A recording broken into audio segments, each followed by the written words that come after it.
Maybe you too woke up very early this morning to put in your order for the new Canon R6 Mark II. And there's a lot of new features, but let's just cut to the chase. It can shoot full frame 6K 60 frames per second ProRes RAW externally. Now, for 2,500 bucks, I think that is an absolute deal. But you can't record 6K 60 without an external recorder. So how much does that cost? Well, the only recorder that supports it right now is the Atomos Ninja V Plus, which is 800 bucks. Before a battery, before an HDMI cable, and before a mount to your camera, and before the proprietary half-size 2.5-inch SATA SSD.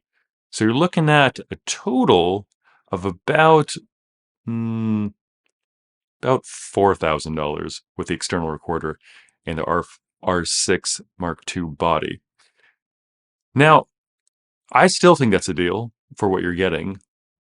But thing is, at $4,600, you can buy the R5C, which records 8K 60 frames per second full frame if you have an external power unit attached to it via either a dummy AC adapter, battery, or USB-C PD.